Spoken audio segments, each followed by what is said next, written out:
Hey everybody, welcome back. It is the Razzball Fantasy Baseball Podcast. I am Beaton, joined by the one, the only, the fantasy master Lothario himself, Gray Albright.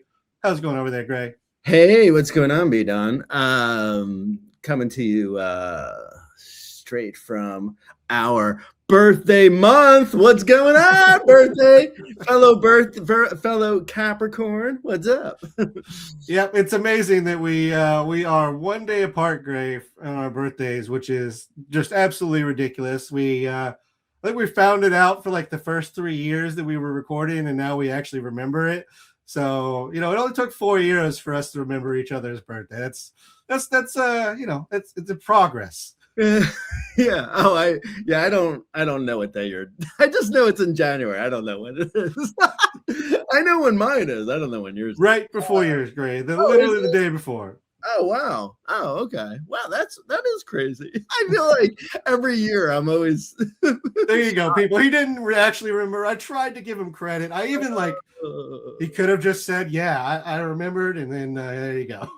Yeah. But if you're catching up on your fantasy baseball podcast and not listening to this until February, I and Beaton still accept gifts.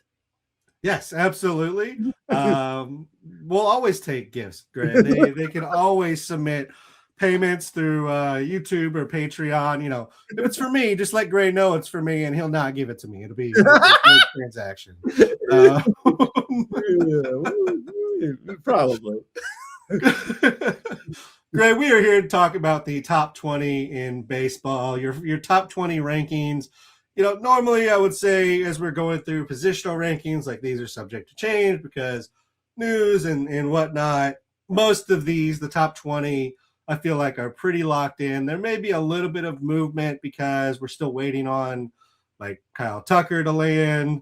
There's some other things that could happen. Trades, injuries always happen. But I feel like the top 20 is pretty locked in here. Is that pretty much how you feel? I mean, I know you're probably more set in your rankings once you make them than I am, because I'll change them on like a minute by minute basis. But what are your thoughts here on your top 20? Aaron Judge goes over 4 in March in the opening spring training game, and B-Dom moves him down 3 spots.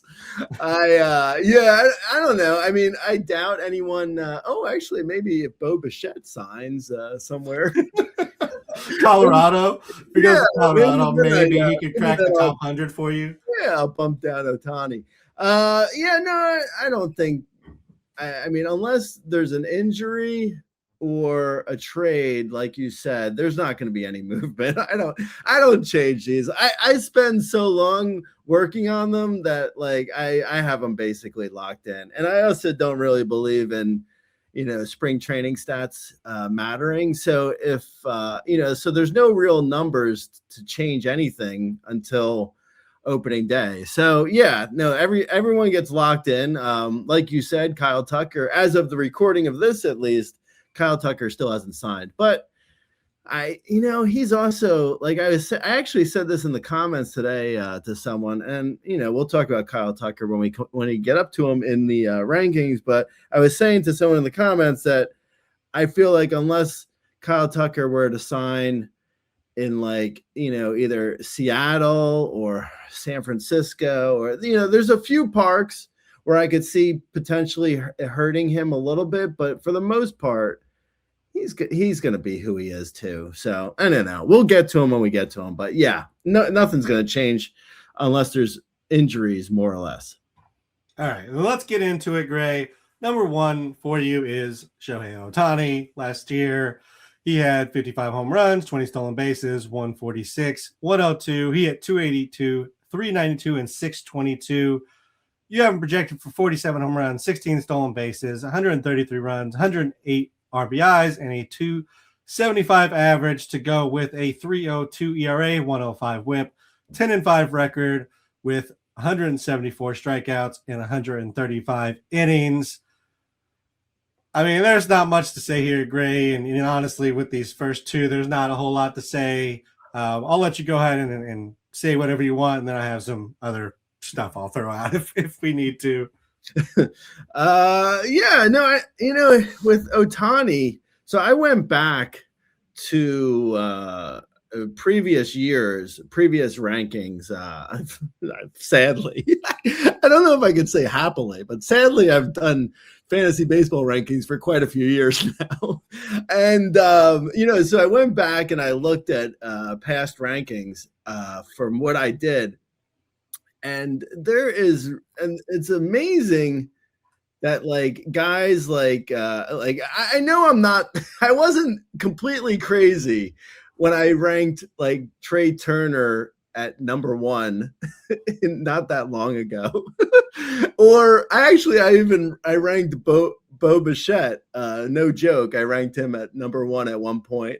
But I mean, I don't think it was really that insane, even though now it sounds totally ludicrous to say that.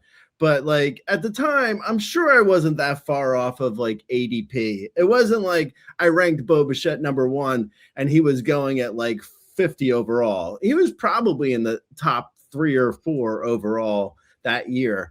So anyway, with all that said, I feel like Ohtani feels like it's like every year. I guess my point is like every year, the guy who's at number 1, it feels like clear cut. That guy is the best in baseball. But with Ohtani, it feels different. It feels like there's absolutely no way that there could be anyone else other than Ohtani at number 1. And that's coming off of a year when Aaron Judge was better than him. But still, it still feels like Ohtani, like pound for pound. The fact that he does 50 homers, 20 steals. These are all, roundabout numbers, but, sort of like 130 runs ish, 110 RBIs ish, 50 ish homers, 20 ish steals, 275 ish average. And on top of all that, he's like he's a number 1 starter for 130 plus innings. I mean, it just does not feel real, man. Like, and I know, like, it's like baseball is like, baseball is very, very real to me in a very real way. Baseball is very important to me. And I feel like Ohtani, like we're living in an era when we're witnessing the best baseball player ever that's ever, like, maybe he doesn't eclipse 700 homers. Maybe he doesn't get 300 wins. Maybe his career numbers won't look the same as some of like the all-time greats, but for like right now, this is the best player that's ever been in the history of baseball, a sport that's been around for 150 years ish. I mean, it's so crazy. It really is. Like every time I think about Ohtani and the fact that he's like living the best baseball player ever is living right now and playing in his prime. I mean, it's really kind of incredible because there was other moments in the past when people would be like, Mike Trout is the best player ever. Like, yeah, I mean, Mike Trout was an amazing player, but he wasn't also a number 1 pitcher. I mean, it's just so crazy what Ohtani can do. So, with all that said, I mean, Ohtani's number 1 for me. And I can't imagine being in a draft. Like, I think I say this actually in the rankings at some point. If you're in a draft and someone takes someone over Ohtani, I feel like they're just, I mean, it's like, I don't know. I mean, Aaron Judge is amazing, but it's like Ohtani is doing what Judge is doing as a hitter. They're doing this basically the same as hitters, plus 130 innings of ace pitching. It's just crazy. So yeah, I mean, I feel like Ohtani should be number 1, and I don't even think it's really that controversial. No, I don't think so. I mean, you get, like you said, you get the same kind of bat with, ace caliber pitching. In the last 5 years, 5 of the top 7 finishes on the player rater are either Ohtani or Judge. Acuna is number 1. Witt is number 6. Ohtani had 2 and 7. Judge had 3 and 5. And Ohtani's is strictly just his hitting. that's not adding in the pitching on those. So look up any hitting Statcast batted ball data you want. Out of these two, Ohtani and Judge, the worst they're going to be is top 5. They're both ridiculous. I guess the only question I really have for you, like, do you really think he's going to hit 135 innings given the Dodgers pitching depth? I say that every preseason and then all of them get hurt. But if they don't get hurt, they have incredible pitching depth. Like, do you really think he gets to 135 innings? And then as a general hypothetical, because I was thinking about it as I was putting the notes together, if you could put him in a starting pitcher spot, get both his hitting and pitching spots, would he go for 50% of your auction budget? Yeah. I mean, basically, I think I say this in my top 20 starters, which we haven't gotten to yet, obviously. But I think Ohtani is like, if he were just a pitcher, he's still a top, even in 130 innings, which I do think is very feasible amount of innings. I think it's completely possible. What's that? Roughly 20 starts. Yeah, I don't have I don't see any I don't see any reason why, unless he gets injured, why he can't reach that. But anyway, back to the fact that he is he's a top 15 starter on his own in 130 innings. That's just in 130 innings. Like, if he wasn't a hitter and he just focused on pitching and he threw 175 innings, it would basically be like Skubal, Skeens, Crochet, or Ohtani would be like, that would be the dilemma. It would be like that. I think that's what it would come down to. It would be like Crochet or Ohtani as the number 3 starter. So he's basically the best hitter and also potentially the best pitcher. I mean, it's so crazy. It really is. It's superlatives have failed me, because it's really insane how good Ohtani is. I'm kind of surprised at looking at, so I looked at Steamer's projections. I didn't follow them, but I did look at them, and it looks like Steamer, or Fangraph Steamer at least, has him down for 117 innings. So that's a little bit less than where I have him, but I don't, it's kind of like, it's basically 1 start difference. So it's not really that big of a deal. But yeah, his pitching numbers alone, he had 11.9 K per 9, a 1.7 walk per 9. And that's basically, like I said, that's basically Garrett Crochet, just in less innings. So yeah, Ohtani's insane, man. It's crazy. He's absolutely amazing. And if there is a better hitter, it is the guy at number 2, and that is Aaron Judge, who last year had 53 home runs, 12 stolen bases, 137, 114. He had 331, 457, and 688. You have projected for 54 home runs, 10 stolen bases, 123, 121, and a 309 average. As a comment to your post, if you want to read his post, you'll understand what I'm talking about. Voodoo chips aren't the best, but I understand what you were going for, Gray. Voodoo chips. Actually, I had a bag of voodoo chips today because I practice what I preach. But what chip is better than voodoo chips? You can ask your wife about it. It's a regional chip from Indiana. It's called Grippos, and they are 100% better than voodoo chips. It's not really even close. Voodoo chips taste like stale cardboard compared to them. So I'm just saying it is what it is, Gray. There's more competition about what the best chip is than there is who the number 2 player is. That's actually a good segue, because I saw on NFBC, I look at their ADP, just to get an idea of what people are doing. And I saw a few people were drafting Bobby Witt Jr. In the top 2. And it's that's ludicrous, man. That's so dumb. That's just you're just basically guessing at stuff that could happen. I mean, could Ohtani and Judge have a bad year or get injured? Sure. I mean, they could, but like a lot of things could happen.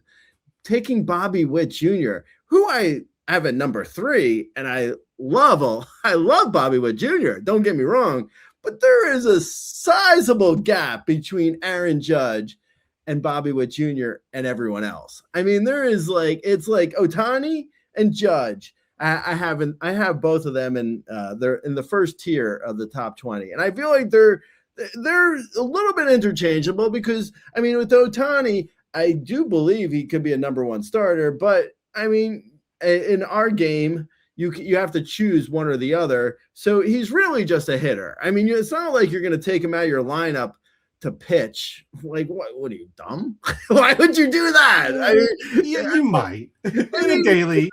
You're probably not. I mean, it's like you could, but you're probably. I would in a daily, honestly. The amount of stuff you lose out in a daily league to get his pitching is worth it. I mean, he's not going to hit like 4 grand slams while he's pitching. Like,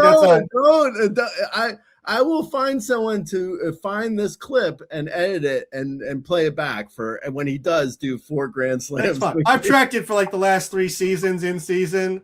You miss out on like 3 home runs and like a stolen base. It's really not that big a deal.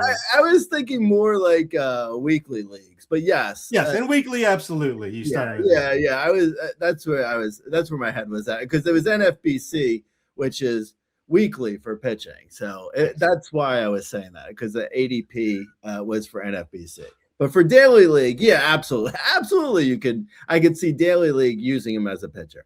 Anyway, back to the weekly thing. The fact that someone would take Bobby Witt in the top 2, like, I feel like NFBC is a weekly league, which I should have specified. Ohtani and Judge are just clearly 1 and 2. I mean, I don't think there's ever been a more clear 1 and 2 than Ohtani and Judge. For as much as I like Bobby Witt too, like I don't dislike Bobby Witt Jr., but Aaron Judge is like 120 runs, 50 homers, 120 RBIs, 310 average, 10 steals, relatively, like, and that's like assuming like, health relatively good. I mean, he could miss 20 games and get those numbers. Like, he's put up much better numbers than those in just the last couple of years. Those are being more realistic than, maybe even is warranted. Like, that's like, I'm not being crazy optimistic with those numbers. Those are very realistic numbers. So yeah, easy number 2 for me was Aaron Judge. Not really much of a question. No, I completely understand, and I agree with the ranking. I will say, if you're chasing something like the number 1 fantasy season of all time, which is Ronald Acuna, like, Bobby Witt's the one that's probably going to put that together.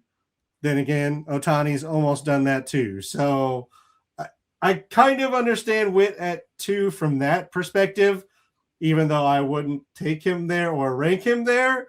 I can at least understand where they're coming from, but I'm with you that it's 1, 2, and then Bobby Witt, who comes in at 3 for you in his own tier, which I feel like is a little unnecessary, but again, I understand. Last year, he had 23 home runs, 38 stolen bases, 99, 88, hit 295, 391, and 501. You have him projected for 30 home runs, 42 stolen bases, 106, 93, and a 304 average. I mean, he went 23, 38, 304, and it was a down season, and he was top 10 on the player rater. He's really good. Yeah, absolutely. I feel like if Bobby Witt Jr. was in a bigger market or a better stadium, there could be a case to be made, whether him or Judge, but I don't see the case. But I also, as much as I, am, as I say that, I do think Bobby Witt Jr. is clear cut number 3. Like, there's never, I think I say this in the rankings, like, this guy is he's so the 3rd guy in baseball right now. Bobby Witt Jr. is, better than everyone else behind him. Like, he is so clear cut at number 3. And that's why I made, I gave him his own tier, because I didn't think Judge and Ohtani, I felt like they were in their own stratosphere. And then Bobby Witt Jr.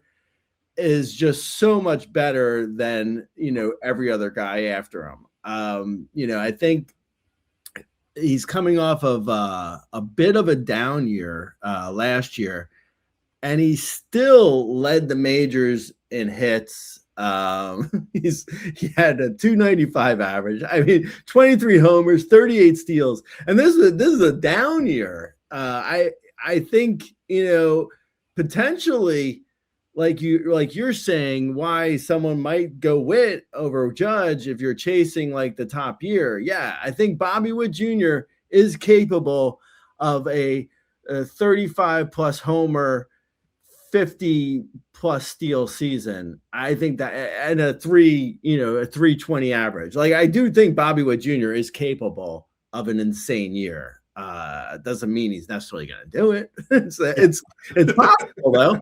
Absolutely. Like, I that's why I have him at number 3. I would be so stoked to have the 3rd pick this year. I would be really happy to take Bobby Witt Jr. at number 3. But yeah, I do think he is 3rd. Yeah, what's possible and what is going to happen, those are two complete different conversations. Just i.e. Adalberto Mondesi. We don't need to go into that more, but there we go. We're going to move past that into our next tier, Gray, which, is again its own tier, but I feel like you could kind of fold these any way you kind of need to, because the next guy deserves respect on his name, and that is Jose Ramirez. 30 home runs, 44 stolen bases, 103, 85. He hit 283, 360, 503. You have projected for 34 home runs, 35 stolen bases, 106, 104, and a 282 average. The numbers dropped just a little. Like, whenever that happens, we as like the collective fantasy baseball want to write off anybody who's over 30. And it's been a bad call for Jose Ramirez to try and write him off. It was his lowest on the player rater since 2020, except for his 2023, which was when we first wrote him off.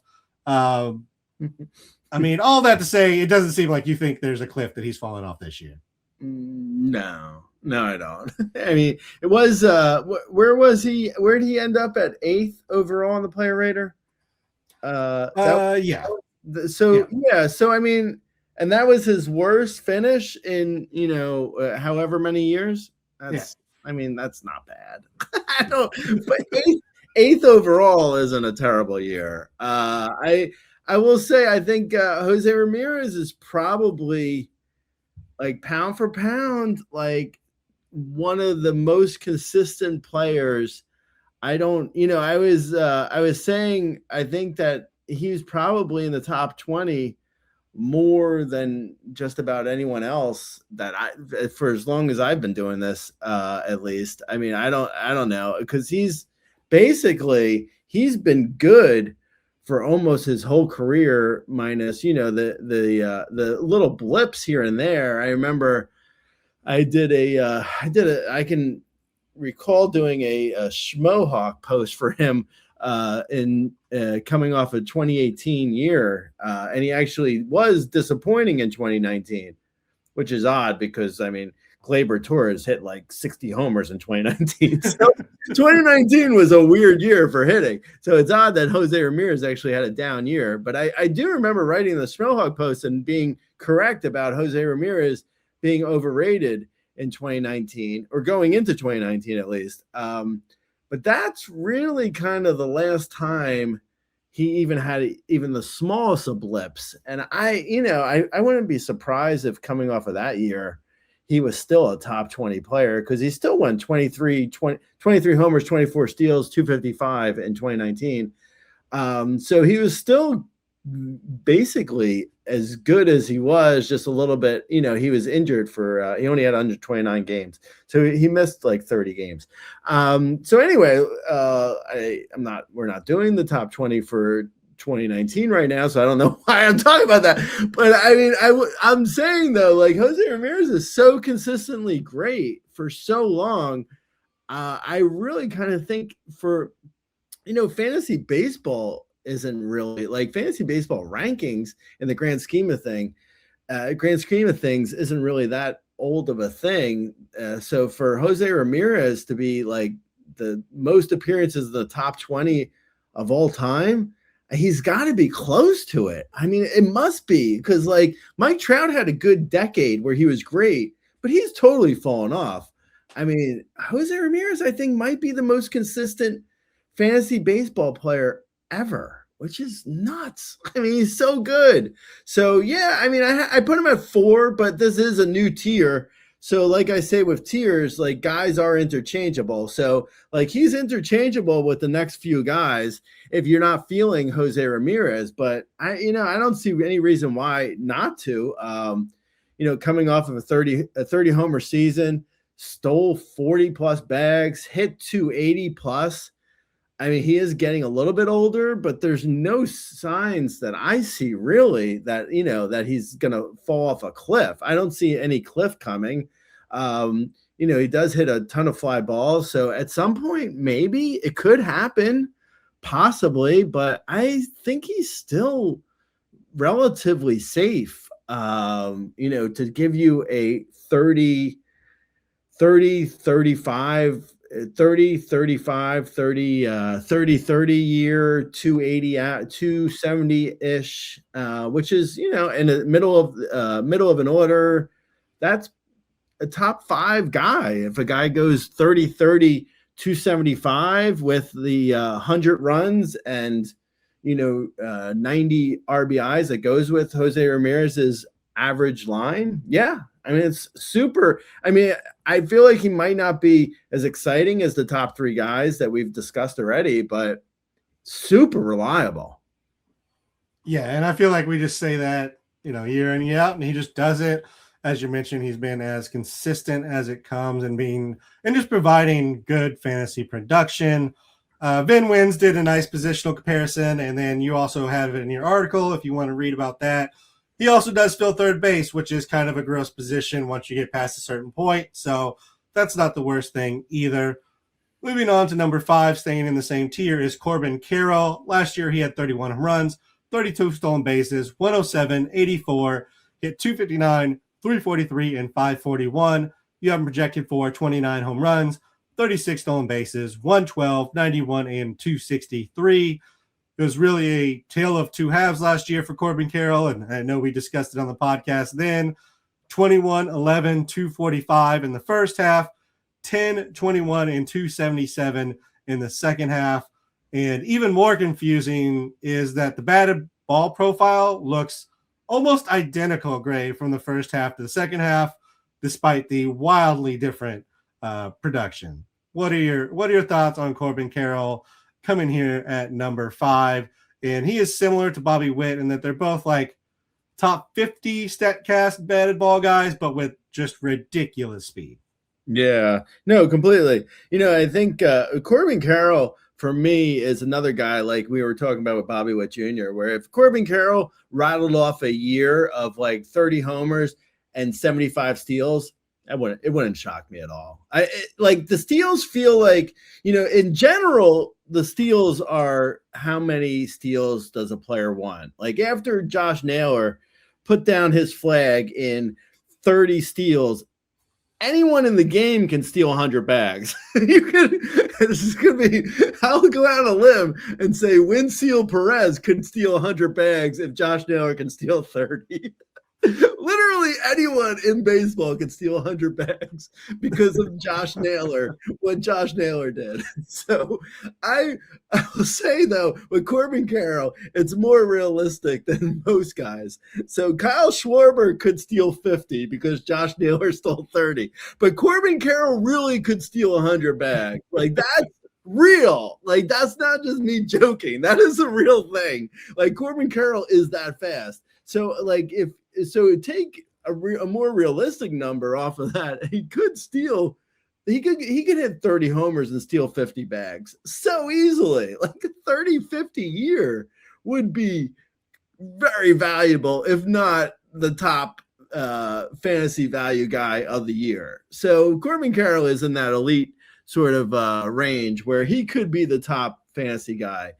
Now, he's actually had a year of 25 homers and 54 steals in the past. So it's not completely unrealistic. With all that said, though, he doesn't seem like he wants to steal. So I know that's kind of anecdotal in a way, but that's all with steals, kind of all we have to go on is how much a guy really wants to steal. And he doesn't seem like he wants to steal that many bags, because otherwise he would have done it the last 2 years. Stealing 32 bags and stealing 35 bags the year before, there's something there that's like, I don't know. I mean, he does not seem like he wants to steal a bunch of bags. Like, he could easily have 50 and he has 30. So something's going on.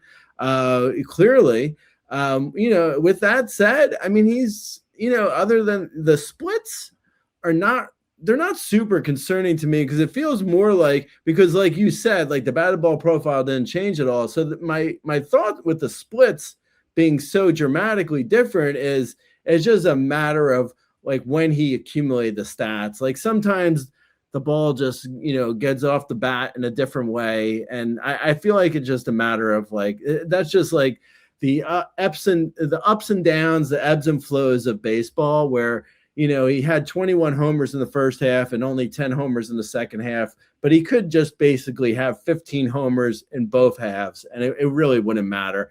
I think, in general, I think he's a very consistent player who is like, he's pretty consistently valuable for fantasy, at least. Like, he's got so much speed that he can basically wake up and steal 30, which he has been doing. So it's just a matter of how much power he's going to provide.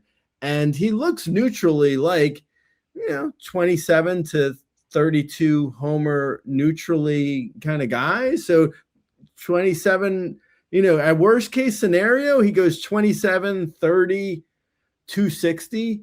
At best case scenario, he gets like, 32 to 35 homers and steals a bunch more bags that he's capable of. So yeah, I like Corbin Carroll a lot. I think he's probably a little like before, the reason why I had him below Jose Ramirez is just like, putting respect on Jose Ramirez's name before he comes to my house and punches me like he did to me. And also, besides that, I think Jose Ramirez is just a little bit more consistent than Corbin Carroll. And, there's something to consistency where like Corbin Carroll, it's like you're going to draft him based on, whatever projections you have in your head. I have him down for 36 steals. But if you're drafting him for, 30 steals and he gives you 50, that's 20 extra steals. That's a ton extra steals to be like, so it's like you want to, like when you're drafting players, you want to be able to, like, it's good to get 20 extra steals. That's nice.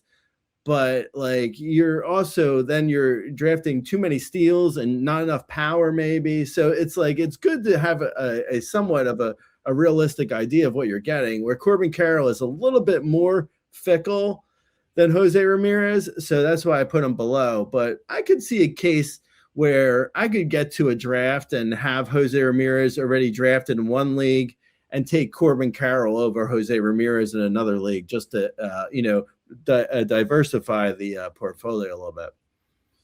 Yeah, I don't have any problem with either of being 4 or 5. I think it's kind of a consistency, and even like production, like consistency and production has been on Jose Ramirez's side. He's had the consistency and he's outproduced Corbin Carroll, all but the Corbin Carroll's ridiculous 25-54 year. But, Corbin Carroll does have that 25-54 year. So it's just kind of a, what league are you in? What do the replacements look like?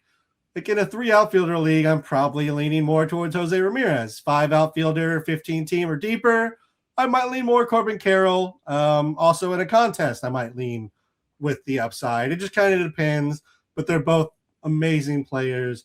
And I'm with you. I think it's just kind of the way that it shook out. Like I said, the batted ball was scary similar. So don't really see that being a big deal. Number 6, your boy Ellie De La Cruz coming in at number 6, 22 home runs, 37 stolen bases, 102, 86, 264, 336, and 440 last year. Young projected for 29 home runs, 46 stolen bases, 112, 93, hitting 266 average. In your write-up, you called LA a sports city. I think that's a little bold, even in that statement. Cincinnati is definitely a baseball city, though. So why don't you tell us what your random tip from the Cincinnatian was, Gray? Oh, I said LA is not a sports city. You missed not of that sentence. Okay. Yeah. No. So yeah, I think Ellie.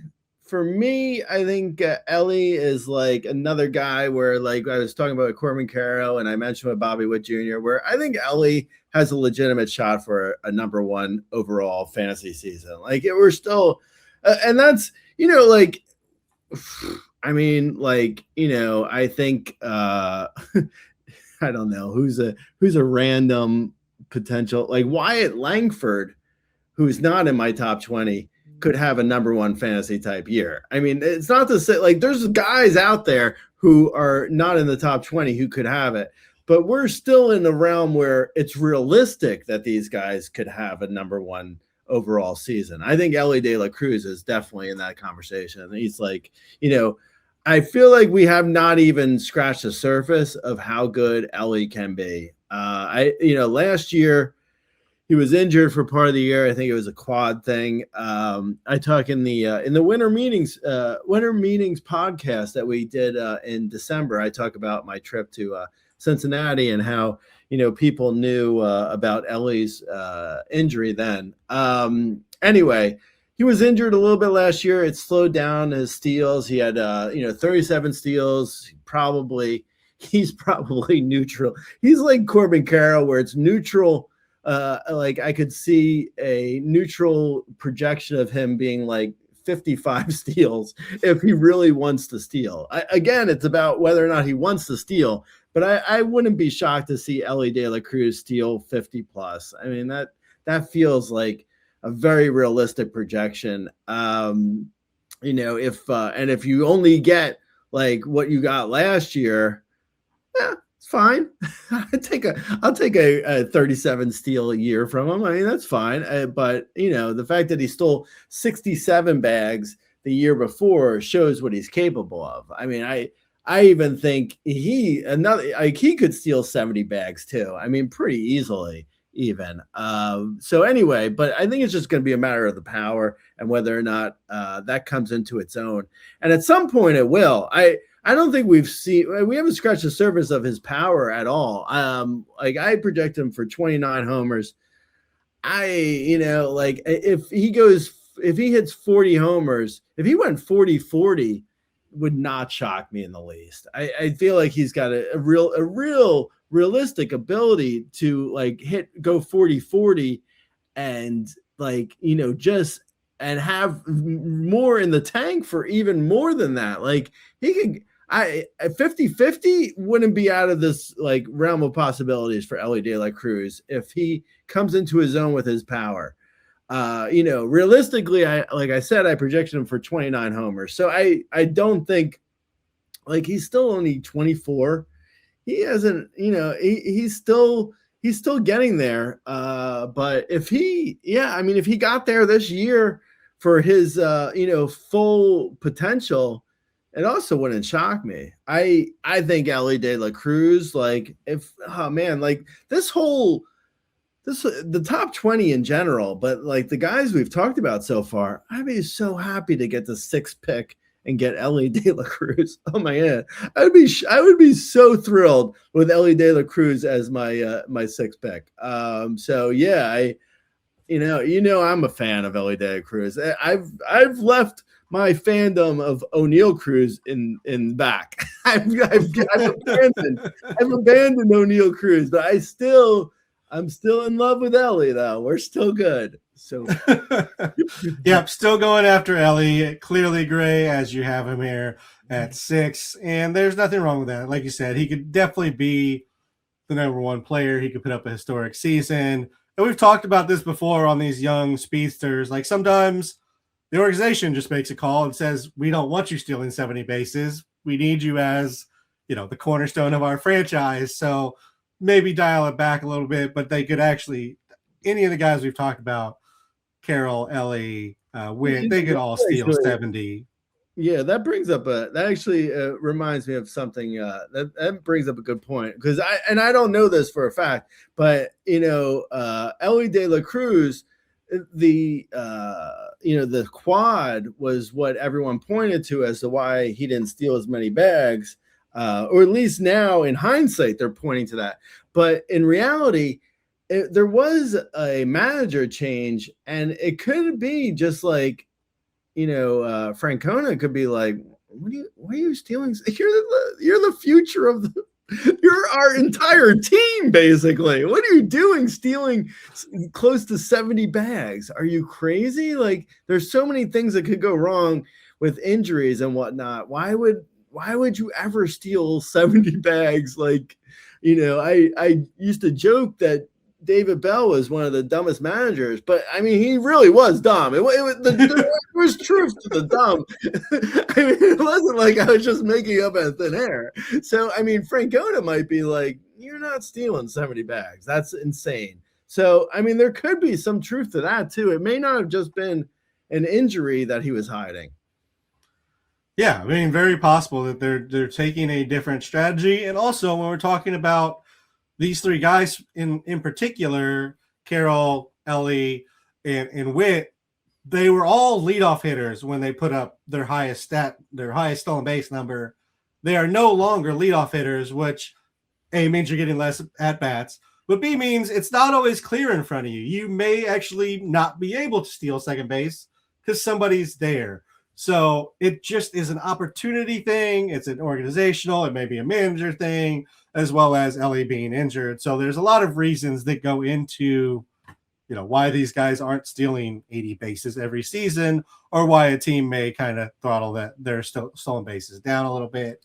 But that being said, we never know when it's going to happen. You may get somebody that we're going to talk about here in a second, a random 40 stolen base season out of somebody who doesn't steal at all. So these things can certainly happen. Moving on to number 7, staying in the same tier. And again, we're talking about another, top 50 Statcast batted ball guy with speed, and that is Julio Rodriguez. Last year, he had 32 home runs, 30 stolen bases, went 106.95, and he hit 267, 324, 474. You have him down for a projection of 32 home runs, 26 stolen bases, 103, 91, and a 271 average. Last year, in the first half, in 95 games, he hit 252 with 14 home runs and 17 stolen bases. In the second half, in 30 less games, he hit 290 with 18 home runs and 13 stolen bases. This has been the Julio Rodriguez experience to this point, Gray.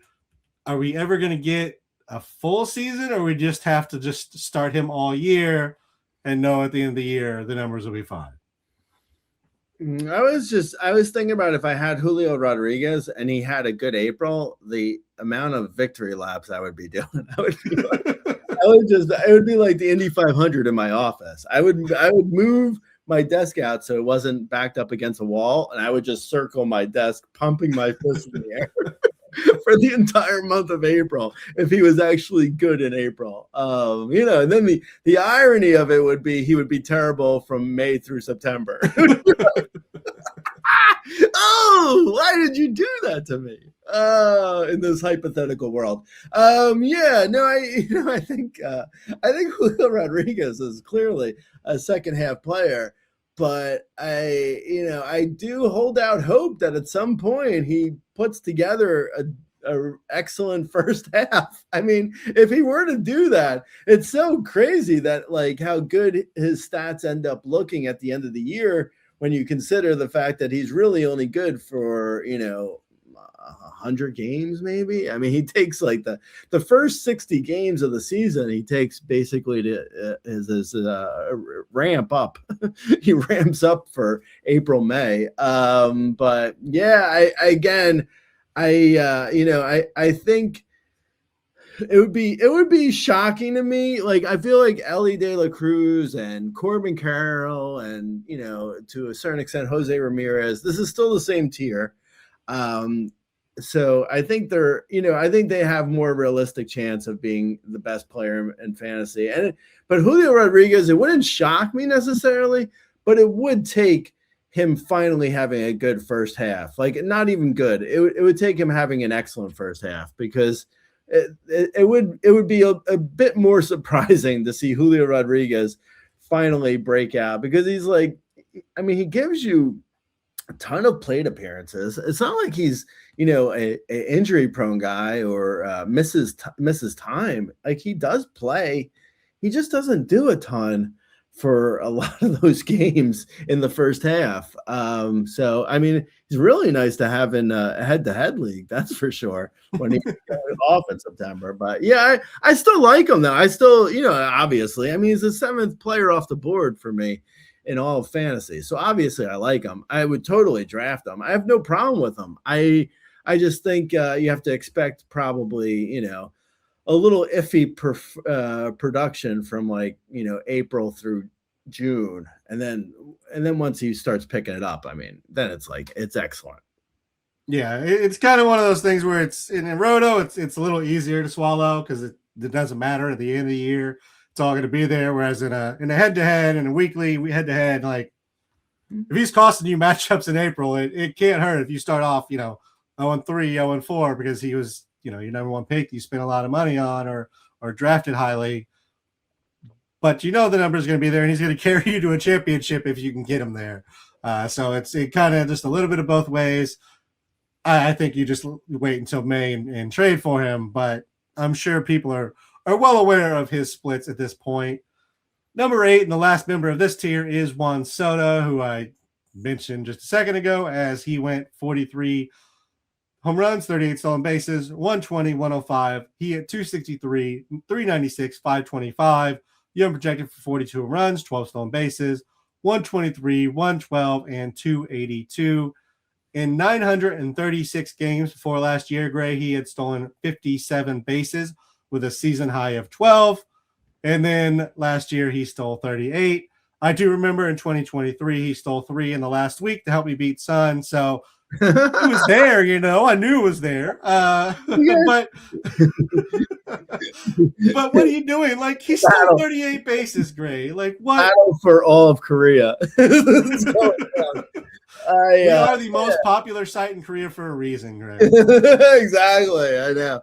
Yeah, because I actually, in the off season, I sent Sun over there to promote us. Juan Soto, like, I kid about Josh Naylor all the time, like how steals are just a matter of how much a player really wants to steal, and I always use Josh Naylor as the example. But Juan Soto could easily be the example too. I mean, he was ridiculous in the final, like, 6 weeks. Like, whoa, like, that was so clear. You know, it was bizarre too, because he just signed the contract. It wasn't like he was doing it heading into free agency. Like, what was that?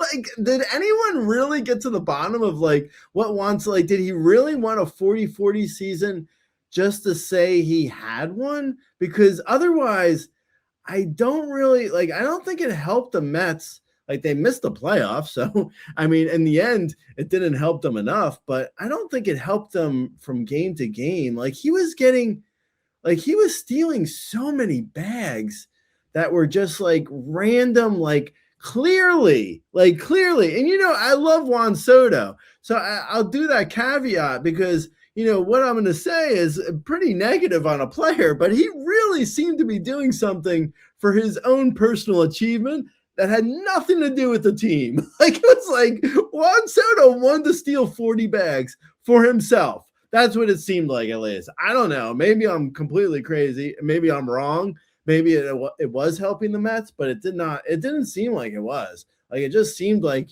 he was just like, I want a 40-40 year, which is fine if you're like on like the the Orioles and you're out of the playoffs, or if you're on like the Marlins. But if you're like on the Mets, I don't know, man. It was weird the way he was going for 40 steals, and so obviously going for it when it meant nothing other than like, I guess, his stat line. I don't know. It was bizarre though. Maybe I'm crazy. I don't know. But that's like, it's so funny that it's like, now where do you project his steals for this year? Because like, and I think actually, taking some of the heat off of Juan Soto, and I think any player, this is true of any player, like if they get near, like this is even Ohtani in 2024, like if players get near a milestone, they just start going. They're just like, I'm going. If Ohtani got near 50 steals again, he would absolutely go for 50 steals. But if he was at like 23 steals, he's not going to try and steal 27 bags in the last 2 weeks. But it's like there's definitely an element of like guys wanting to get to a certain milestone. So like if Juan Soto is near, 30 steals, like if he's at like 23 steals in September, he might steal 7 bags in September.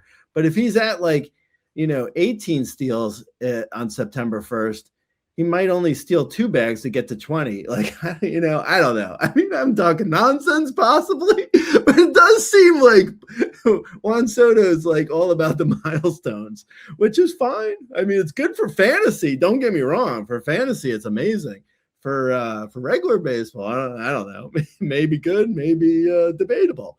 So yeah, I mean, but I think he's like, it's funny to see projections now for Juan Soto this year for steals, because he's a 35 homer guy with 275 average, 35 homers. The rest is like, how many steals can he give?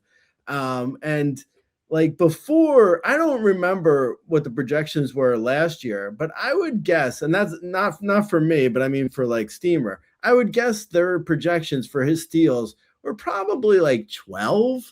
Now it's like, oh yeah, he's going to steal 20 plus bags. Like, oh, is he? Is he though? I mean, he could steal 7 bags. Like, that's the thing. Like, I don't know. I mean, hopefully he steals 20 plus if you're, drafting him in the top 10, but there's a chance he could steal 7 bags, and it could be like, yeah, he went, stole 7 bags and got caught once, and yeah, that was it.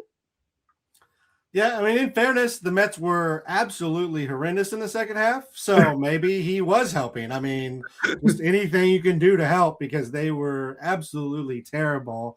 I didn't realize, Gray, they literally went 0-70 in games they did not have the lead going into the last inning. That is unbelievable. You didn't come from behind in a single game with that payroll. That's absolutely crazy.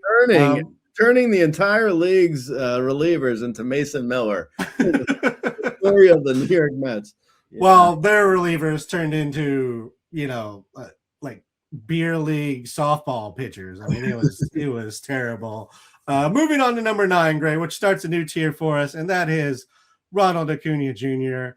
He of the best fantasy season ever. Last year in 95 games, had 21 home runs, 9 stolen bases, 74, 42. He hit 290, 417, 518. You have him projected for 30 home runs, 22 stolen bases, 108, 61, and a 288 average.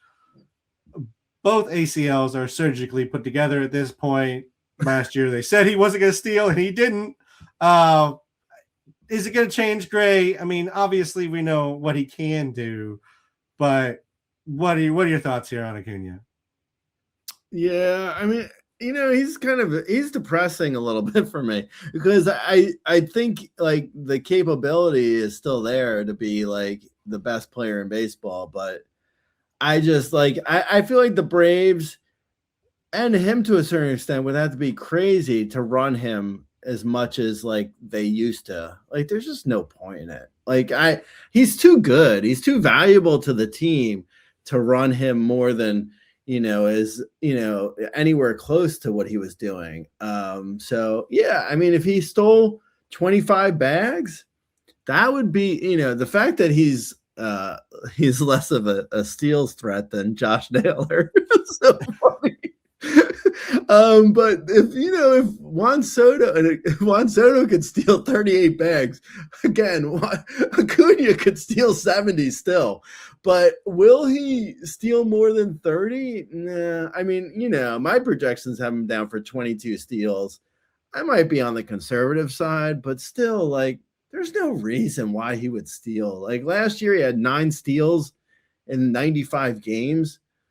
Why would he steal more? Like, why would he go more than that? Like at that rate, at least. Like, there's no reason to. Like, yeah. I mean, it sucks because, I mean, he's like for like the guys we've seen like in the last 5 years or so. Acuna's as good as any of them. And it's a shame because his knees have really, caused, a decline in his numbers, unfortunately. But with both knees, I mean, the issues he's had, there's no way he steals that many bags. So, yeah, I mean, I still, like you say, his Statcast numbers all look great. Like the power looks fine. 21 homers in 95 games last year. Everything looks totally fine as far as the rest of his numbers go. He still looks like a solid top 10 pick. Just don't expect 40 steals or 40 plus steals. I was kind of surprised. I was doing right now I'm on the back end for Patreon. I'm busy doing the top 500 which won't be out on the site for at least a couple weeks after people hear this podcast.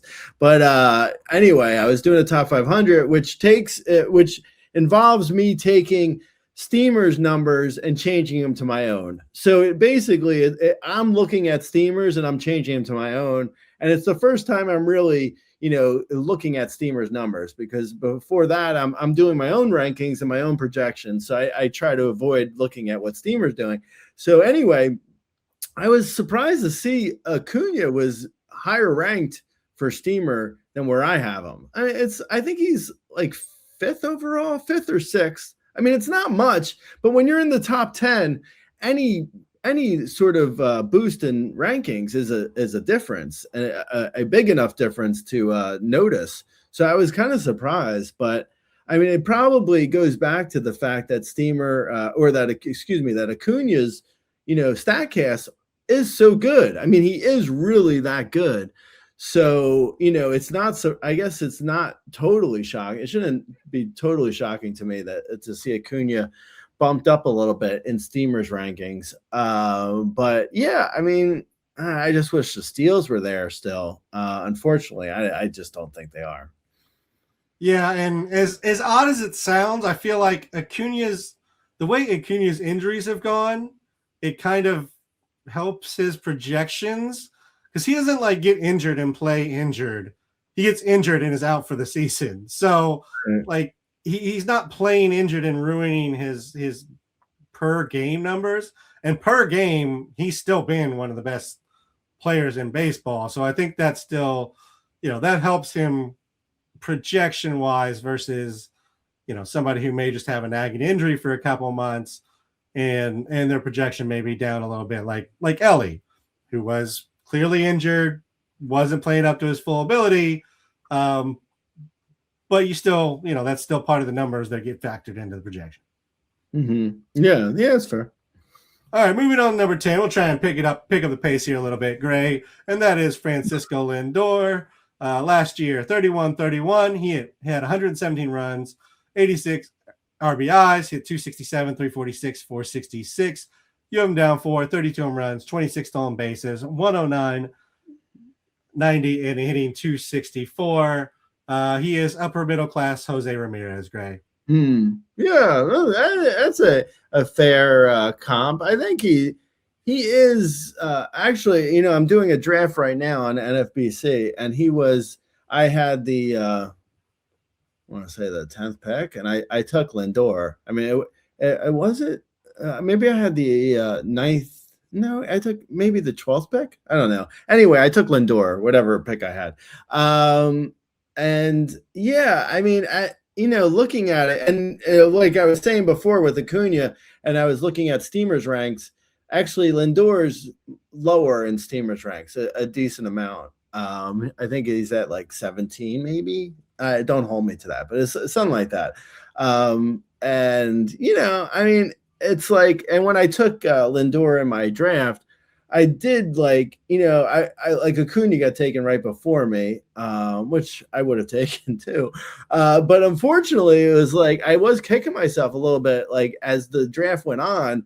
The thing I find with Lindor that I mean is obvious in his stats and projections clearly is he is the first real like big hit on average. Like he is a bit of an average hit. Like I do think like the power and steals I think are there. The steals, I mean, he could steal 30 bags again. He's sold basically 30 bags the last 3 years. There's no reason why he can't steal them again.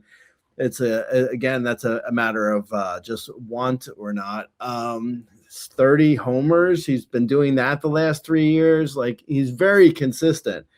But the average has taken a little bit of a hit, and the BABIP is falling, and the hard hit is falling. If the fly balls are where they're at, and the hard hit comes down, I mean, at a certain point, Lindor is going to fall off shelves, and I think. Or a cliff, excuse me, or a shelf, I guess. I mean, if he's an elf.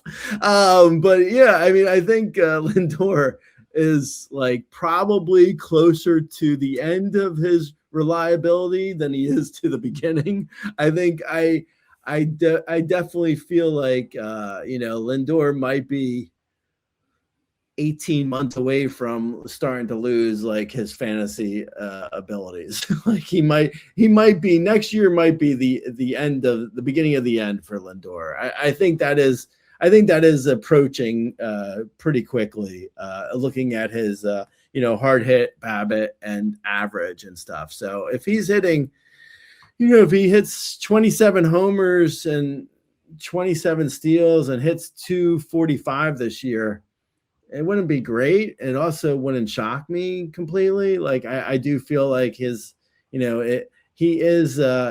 on the verge of falling off the cliff. I don't think he's there yet, but I can see it. I mean, it's coming.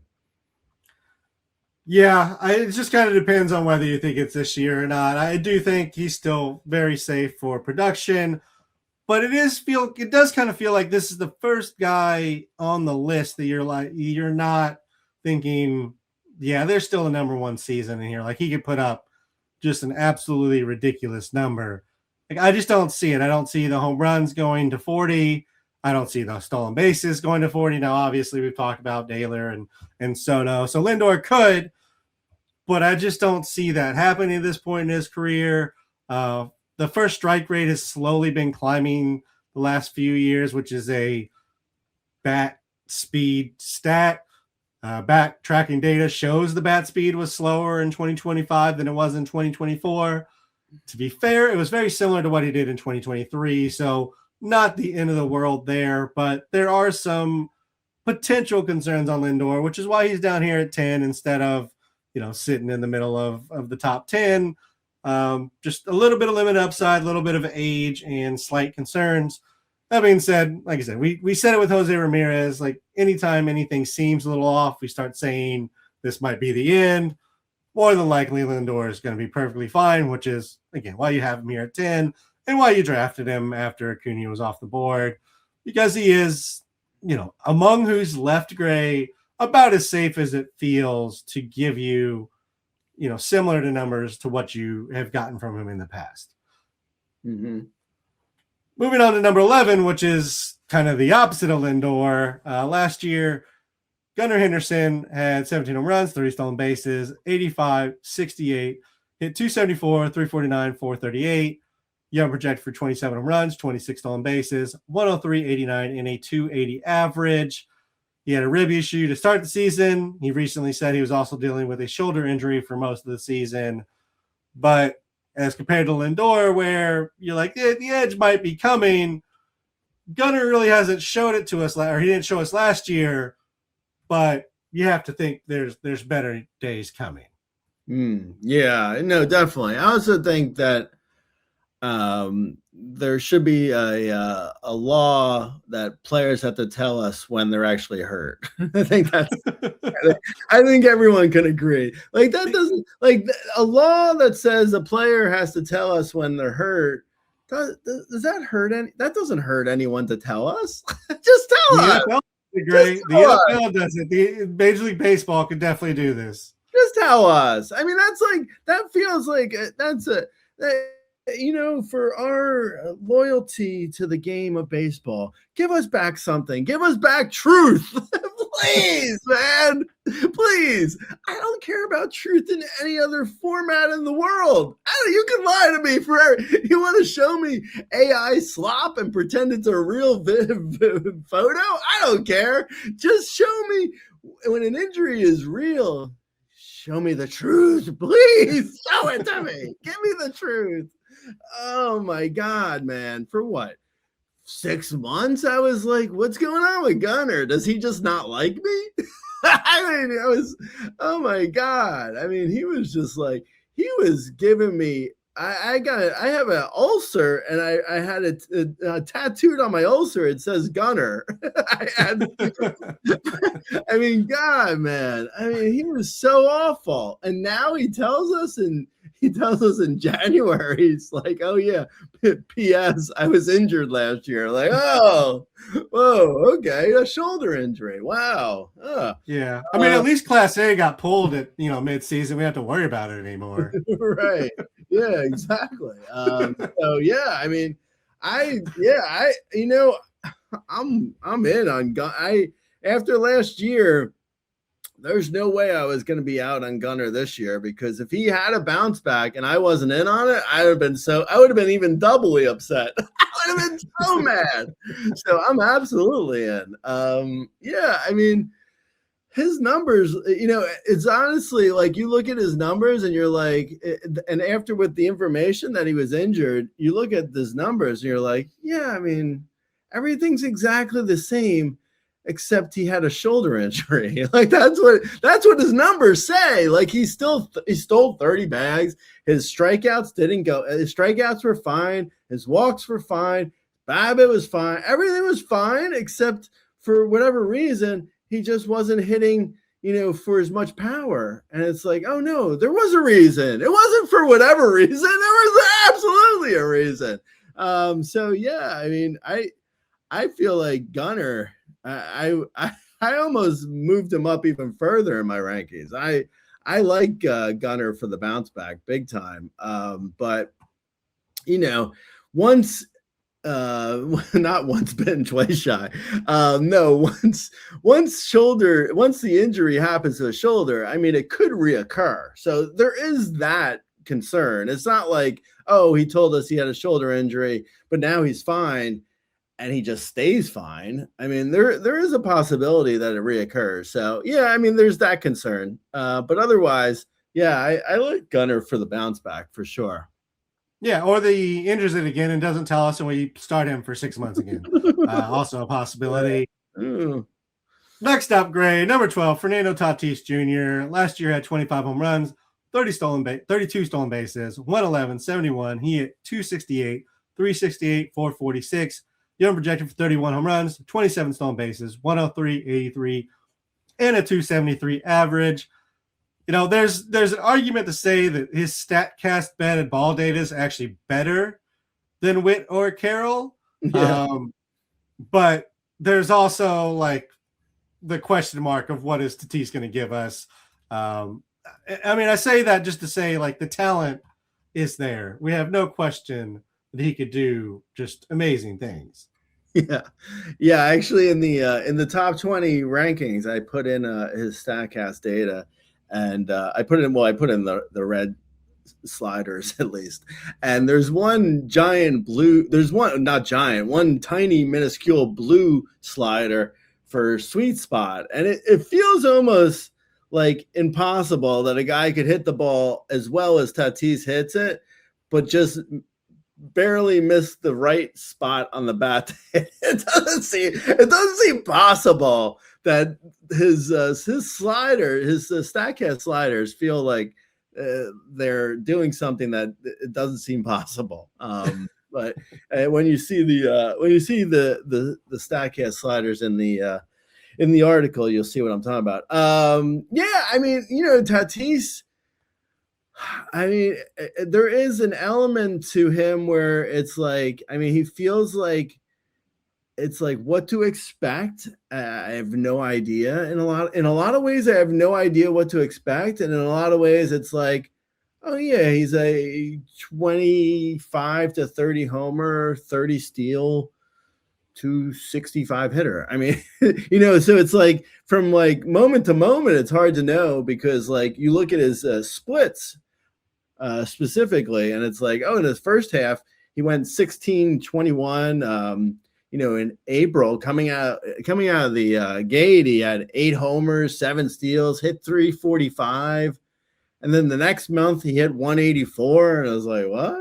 How is this the same player? But, it's just a streaky player where you're at the end of the day, I think you're going to get what you're expecting. It's just, it may not be as fun a ride because of the the ups and downs from month to month of what he does. But I think at the end of the day, he'll be fine. And more or less like Lindor with probably Lindor has had more power than Tatis the last 3 years at least, but Tatis feels like he has more power. So, take that for whatever it's worth. And then Tatis feels like he has more speed.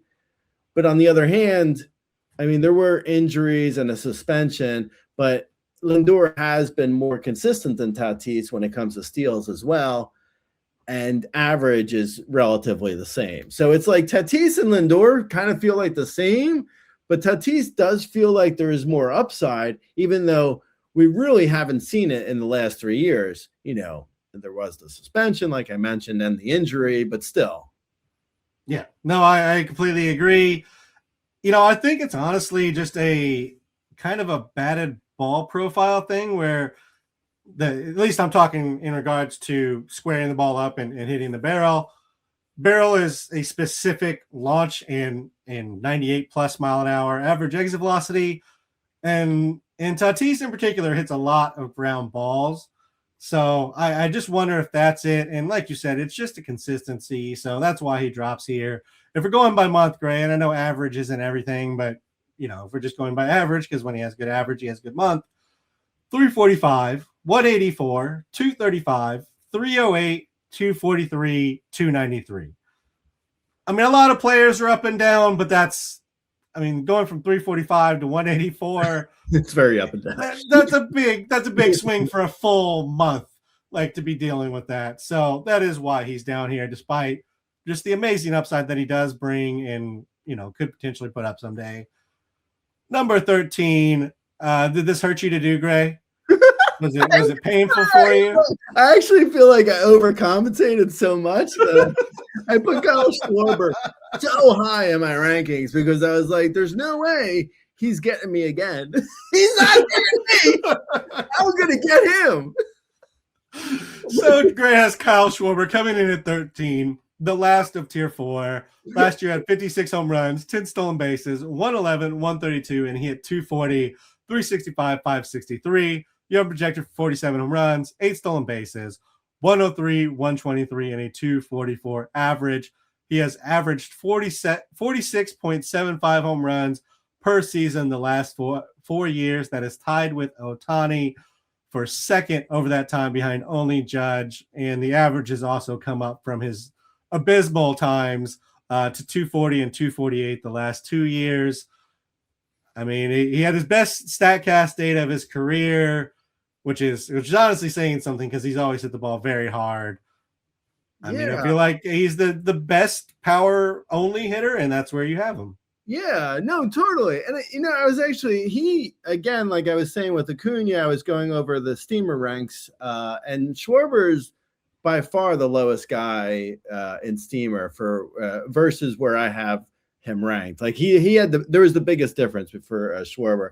I believe he was like in the 40s. I have him at 13. So that's a big difference. But I was surprised when I looked at like the Steamer projections and a lot of people's projections, like they have them basically like hitting, for a much lower average. And I will say, like, if there was no narrative to go off of for why his average has come up the last 2 years, like for a while, he was a 215 hitter. Like that is true. But then they outlawed the shift and suddenly he's a 240 plus hitter.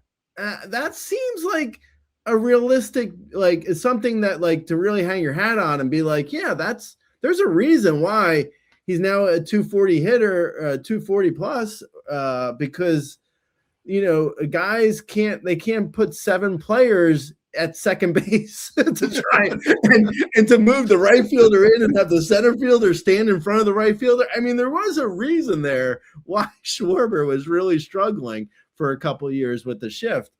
But I mean, pound for pound, it's like, it's so funny that like you look at Statcast and it's like for the best hitters, like pound for pound, the best hitters are Ohtani, Judge, and Schwarber. That's it. It's like that now, for fantasy, you have to concern yourself with steals. So that's why Bobby Witt Jr. comes in and other guys are excellent hitters. Like, don't get me wrong, but pound for pound, if you're just looking at like who's hitting the ball hard, Ohtani, Judge, and Schwarber consistently are insane when it comes to how hard they're hitting the ball. So, and there's no sign that like Schwarber, now that he's, going to be 33 years old, there's no sign that he's suddenly going to fall off a cliff. I mean, it will happen at some point, I'm sure, but there's no sign that it's about to. So, yeah, I mean, as much as I was like, for the last few years fighting Schwarber and like lowering him in the rankings, he feels like the best bet for like 45 plus homers, a 240 average, and insane runs and RBIs, and also a handful of steals too, like probably steals that are, close to Judge at the end of the day, at least for projections wise. Like I have Schwarber down for 8 steals. It's not like he's a 0 in steals. So yeah, I'm happily take Schwarber at 13. Yep, I'm absolutely fine with it. I've been a big Kyle Schwarber fan, so happy to see you get on board after at least a full year of giving you a hard time about where he was ranked. And it's finally paying off, Gray, and I agree about the shift and the average. Moving on to the number 14 player, which is the start of Tier 5, and this is the number 2 power hitter for you, and that is Junior Caminero. Last year, he had 45 home runs, 7 stolen bases, 93, 110. He hit 264, 311, and 535. You have projected 42 home runs, 8 stolen bases, 93 runs, 107 RBIs, and a 274 average. I mean, when we talked about the Statcast batted ball, he's like a top 25 across the board. 92.5 average exit velocity, 51.5 hard hit, 14% barrel rate. Those were all amazing numbers. I will say in regards to Junior Caminero, because it was his first season of putting these numbers up, we only saw him in a little limited sample before, but the home run to fly ball basically doubled from his sample to what we saw last year over a full season. There's nothing you can point to for why, right? There's no major change. No major reasons why that might happen, Gray. But that just looking through the numbers, home run fly ball stands out here. I wonder if it had anything to do with playing in a minor league park. I'll sleep on it and get back to you. Yeah, I know. And I realize that and I accept that, but there's also like I want to say, like, if he was a 21-year-old and I think realistically, so he hit 45 homers last year in Steinbrenner Field. But if he would have been a 21-year-old and hit 37 homers, we'd be like, oh my God, there's no end to this guy. He could potentially be a 50 homer hitter at 22. Like, we'd all be gushing about how amazing Caminero is. It's just a matter of the fact that he was in a minor league park and hit 45 homers. But I don't think that takes away from his ability as much as, some people might. I feel like he's still a 37-ish homer, 37-ish homers, 270-ish average, 7-ish steals, like as a 22-year-old. So, there's going to be upside. So I still feel like there's so much more here that's untapped and that could potentially, like, I feel like I might be the high man on Junior Caminero, but I'm fine with that. I mean, give me potential for 37 homers and 270 with upside. I'll take that all day at 14 overall. So yeah, I do see people probably shying away a little bit because of, the park change, but I think he could probably hit the ball out of Yellowstone, and I don't think the park helped him nearly as much as maybe some people might think. Yeah, and as I mentioned, the Statcast numbers were amazing. It wasn't like he was, pulling the ball down the left field line at the right field line at Yankee Stadium or Fenway and barely getting these things over the wall. Like, he's hitting very hard baseballs here. I may have another young power hitter above him, but we'll talk about that here in just a second. Number 15 is Jackson Chourio. Last year in 131 games, he went 21-21. He had 88 runs, 78 RBIs. He had 270, 308, and 463. Young projected for 28 home runs, 28 stolen bases, 109 runs, 91 RBIs, and a 277 average. I mean, he essentially did what he did in 2024, but in 17 less games, and is still only 21 at the time of this recording. So there's still so much room for growth here within Chourio. I know there's somebody out there listening or somebody in the fantasy sports world telling you he's only a 2020 guy, though. What are your thoughts, Gray? So the hamstring worries me a little bit because he had a hamstring injury during the year, and then like he was pushing it to come back for the playoffs, which is understandable, and it seemed like it was still bothering him a lot. I think it actually it ended up pulling him out of a game there in the playoffs. So it's a little bit of a concern as someone who, you remember the Acuna stuff with the knees, it's like, you don't want to see a guy continue to have like these hammy injuries. So, I worry a little bit about that. Not enough to not draft him. Obviously, I still have him at 15 overall.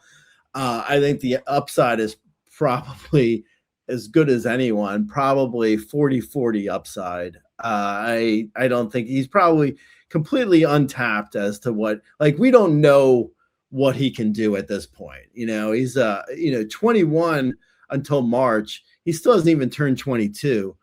Unlike Junior Caminero, who's the old man at 22 already. So, I mean, I think Jackson Chourio is, possibly like, I wouldn't be shocked if he was like a top 5 overall pick for like, 5 to 7 years in the next like couple years. If that starts, he feels like he could be on the verge of being one of the best players in baseball. Not far off. I have a little bit of the qualms with the hamstring, but assuming the off season's healed all that, he should be fine to go. He has tremendous power and speed, and he's exactly what you want for fantasy baseball. The power's a little less than Caminero, so I had him below him. The speed's obviously better.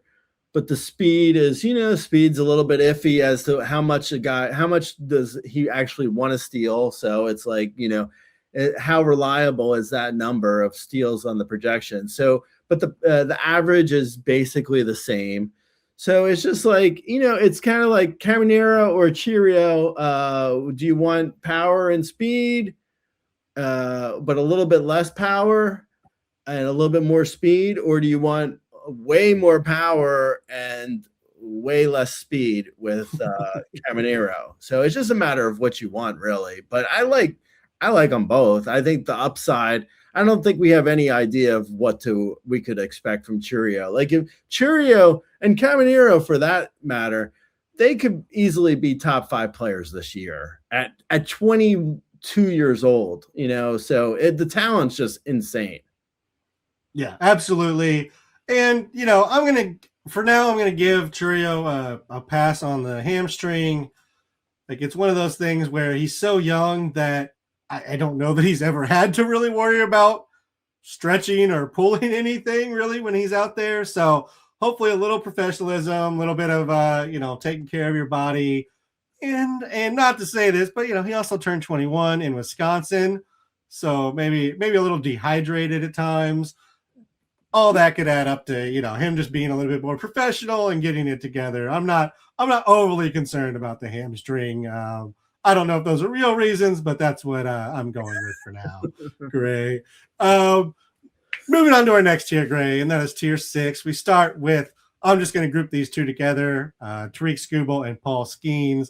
They were both amazing last year. Skubal had a 2.21 ERA, 0.89 whip, 13-6 record with a 32% strikeout rate and a sub 4.5% walk rate. Skeens had a 1.97 ERA and an 0.95 whip, 10-10 record, over 187 innings and a 29.5% strikeout rate with a 5.7% walk rate. I'm grouping these two because they're the pitchers, obviously. I don't know if you would actually draft them here or not, Gray. But let's talk about pitching in general and also why Skubal Skeens here.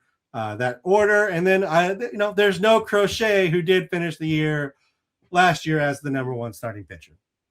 Right. Yeah, and Crochet I have Skubal at 16 and Skeens at 17. I think I have Crochet at like 22 overall. So kind of the same difference. But yeah, I went Skubal first because I think his he feels like he's a little bit safer for the innings and the wins and the strikeouts versus Skeens, Skeens is probably the safest for insane ratios. He's also Skeens, I feel like, has the imaginary conversation that happened where I think it happened in my head, at least it happened, where I think Skeens' agent, who I'm assuming is Scott Boras, called him and was like, you don't have to strike out everyone. We just need to get you to free agency. So just get the free agency, man. So I think Paul Skeens is, he's cut back on the strikeouts by more than a full K per 9. And, for that reason, I felt like Skubal was just a little bit better of a bet for, the strikeouts, the wins, and the innings, the safety in the innings. So that was the reason why I went in that order. With all that said, I would never draft any of these guys. as anyone who's read Razzball or has listened to our podcast knows, I don't believe in drafting a starter before around 45 to 50 overall. So there's no way I'm drafting these guys. It's just not going to happen. I think we'll probably talk more about that in the top 20 starters podcast, but I've ranked these guys. I've ranked Skubal and Skeens and Crochet, for that matter. Purposely, I ranked them way below their ADP. So there's no way, if you follow my rankings, there's no way you're getting any of them. Like Skubal, I think Skubal and Skeens are both going, I think, in the top 10. I saw actually Steamer had Scooble, I think, at 6 overall, maybe 5. I don't know. Don't hold me to that because I've just been doing it. I've been doing that all day. But anyway, Skeens, I think was in the top 10 for Steamer. So yeah, there's just no way ever I would get these guys at 16 or 17. With that said, I wouldn't draft them even if they were there. So there's that. I just think pitching is just too fickle, and there's just no way that I feel like too fickle, and also they're 4 category guys. They're good 4 categories. Don't get me wrong. They are excellent at the 4 categories they provide. But, even the best starters don't give you saves, whereas the best hitters are giving you 5 categories.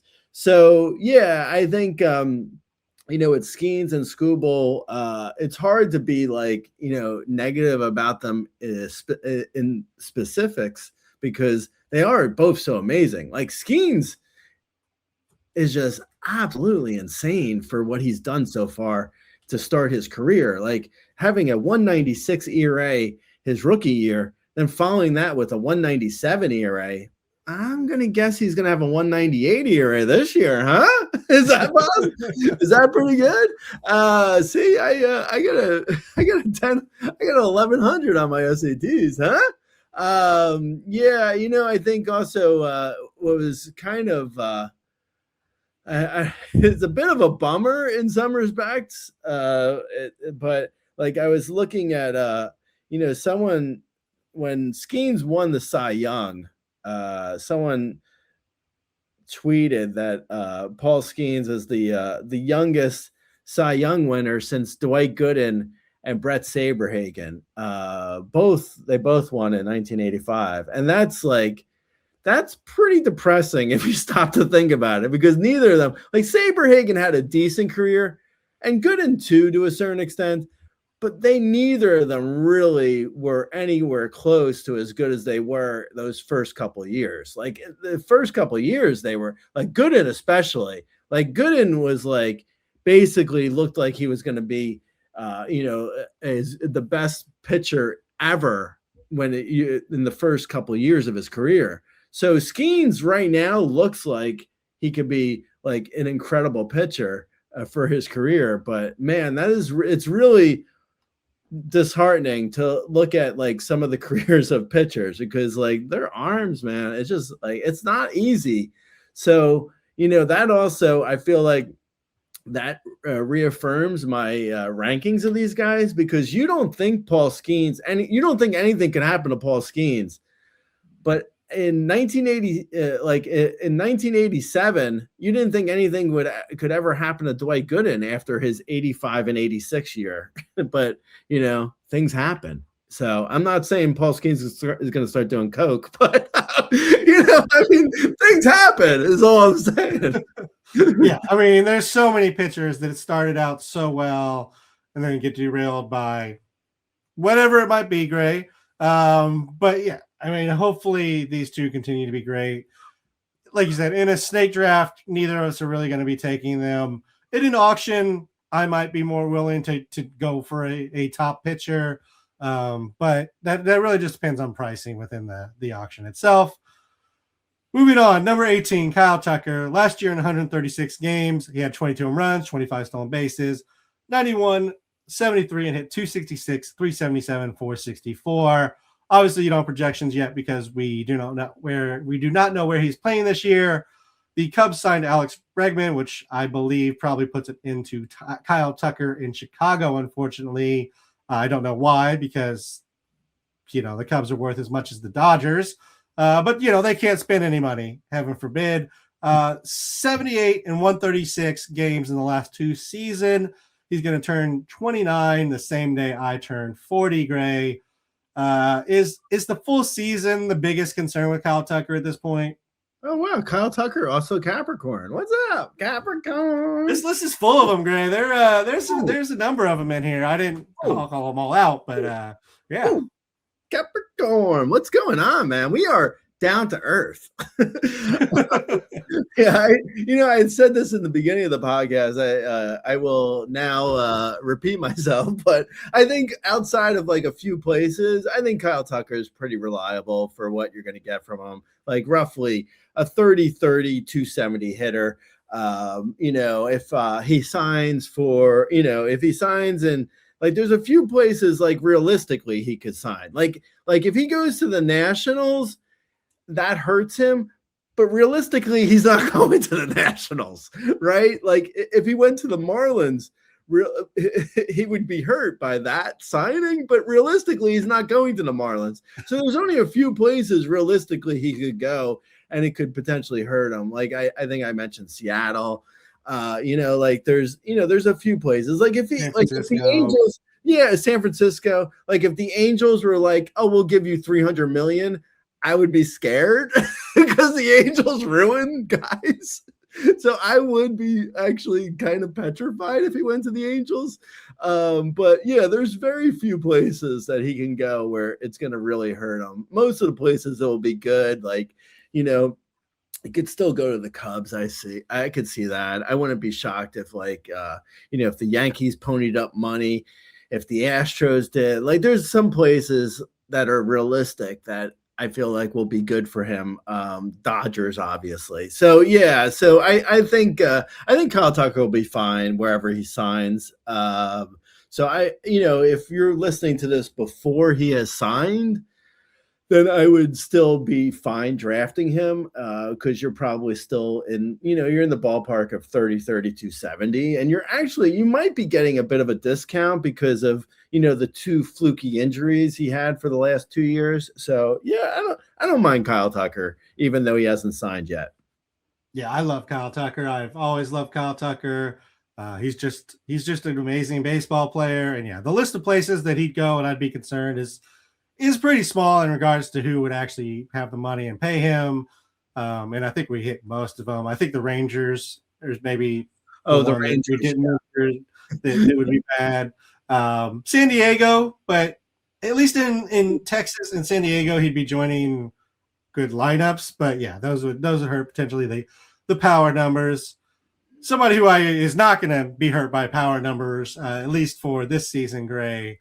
And the guy I was talking about, I would probably have as the young power hitter over Caminero, and that is Nick Kurtz. 117 games last year, 36 home runs, 2 stolen bases, 90, 86. He hit 290, 383, 619. You have projected for 45 home runs, 3 stolen bases, 107, 114, and a 261. I really did think you'd have him higher. He's staying in the same kitty ballpark for the season. Not to say there's not concerns about him if we were in a Caminero situation and he was going back to a standard ballpark, but the ballpark makes it feel a lot safer. Yeah.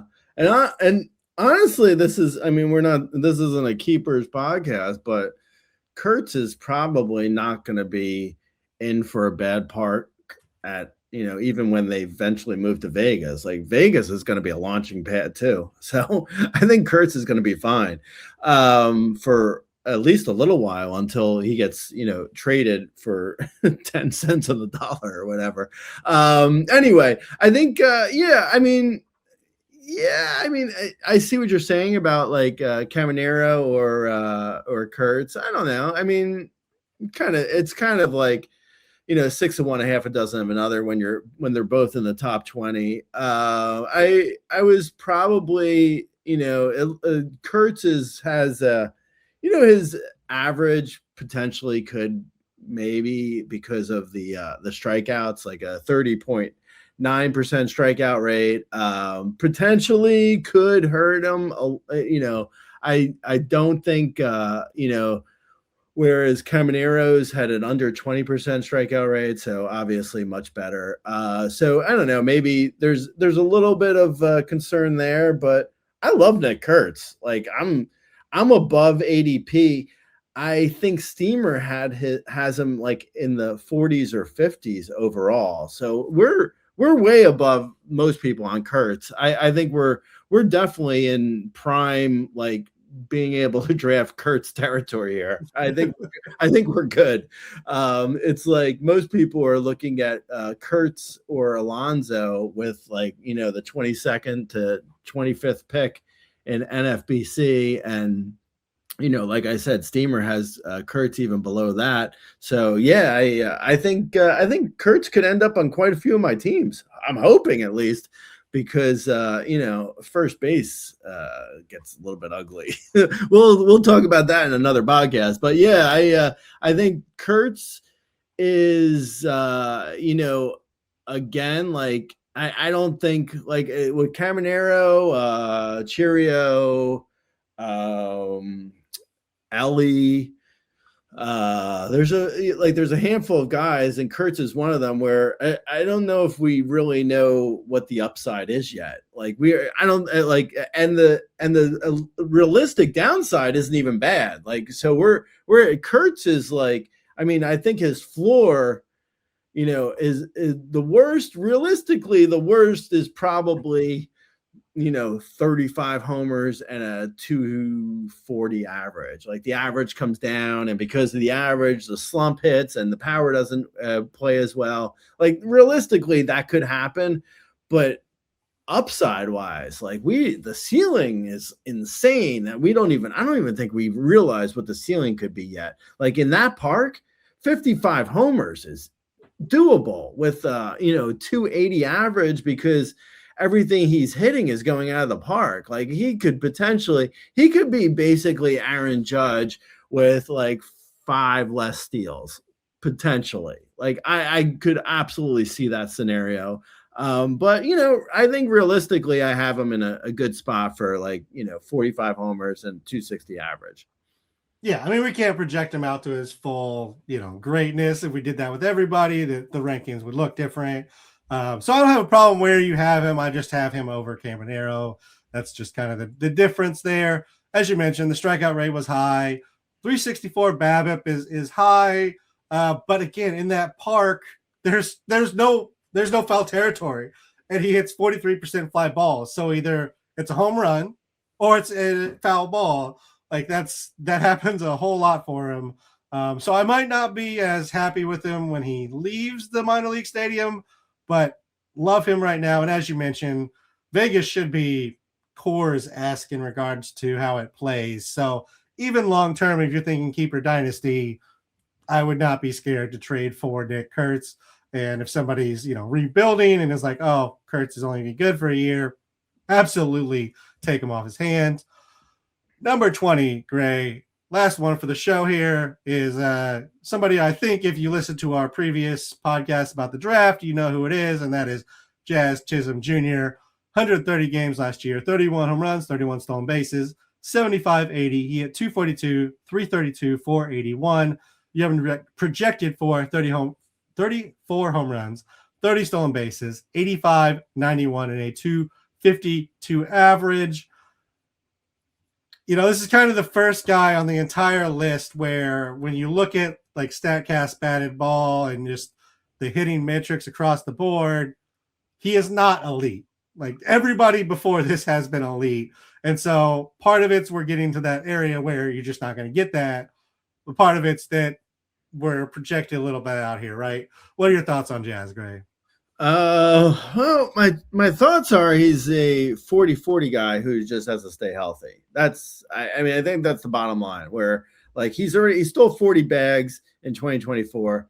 He hit 31 homers last year in 130 games in 462 at bats. If he manages to stay on the field for 575 at bats, 35, 40, 40, I mean, all these things I think are in play. I agree. Maybe the Statcast isn't like screaming like red, but I do think the average is probably his worst trait. And that is still like, it's not awful. I mean, he's still like a 245-ish hitter.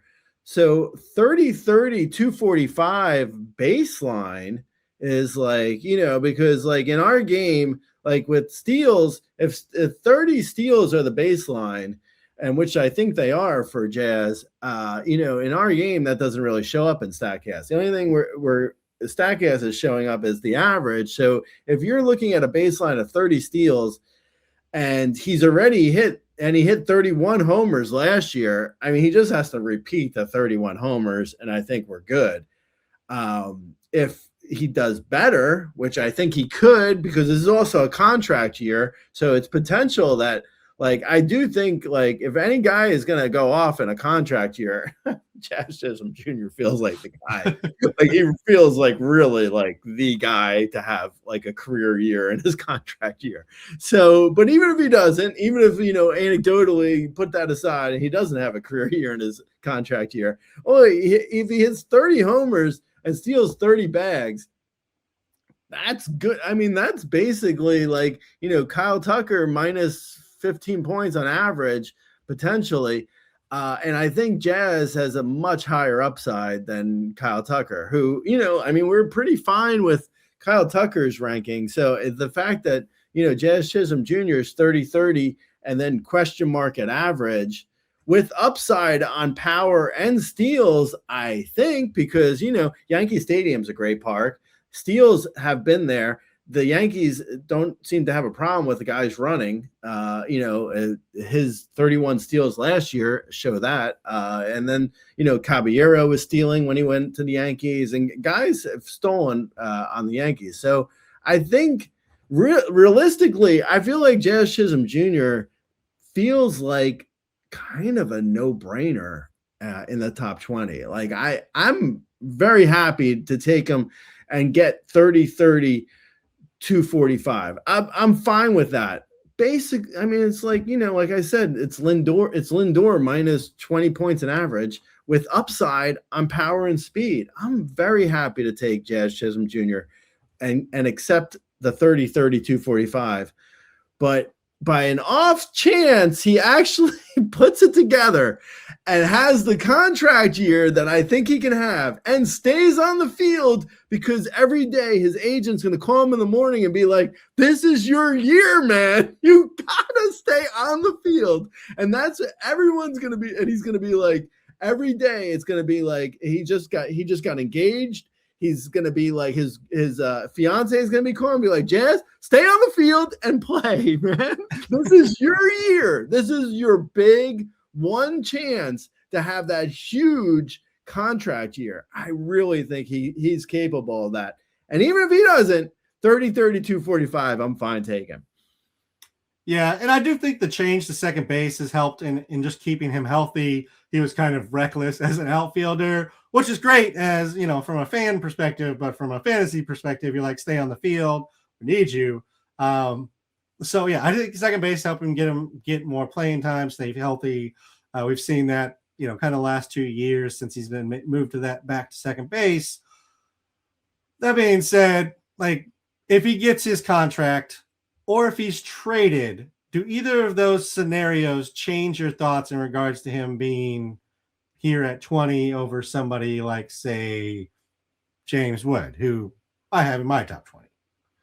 Yeah, James Wood actually was the guy who was, I think I have him at 21. He was the guy who I was trying to squeeze in, who I wasn't able to.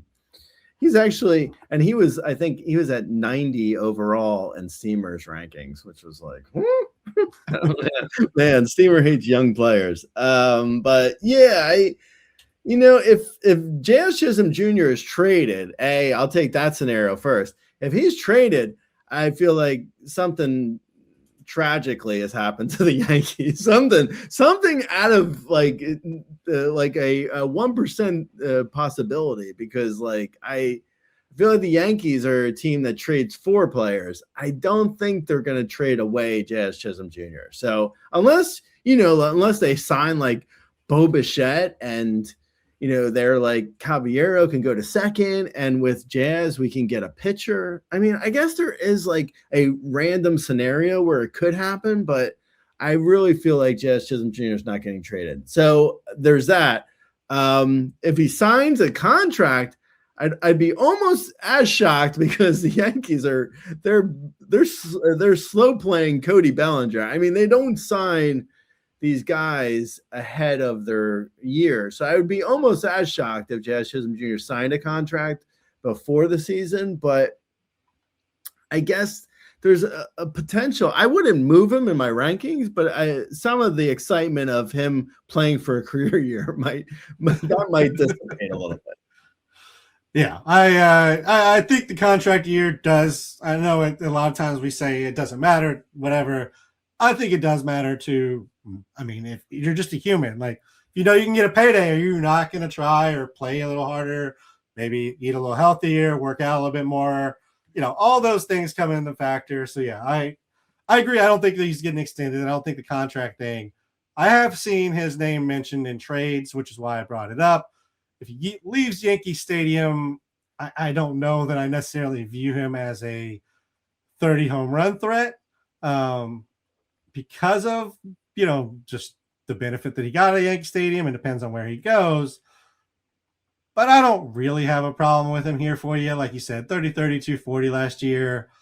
I think the infield helps him stay healthy and get some games. He has a lot of motivation.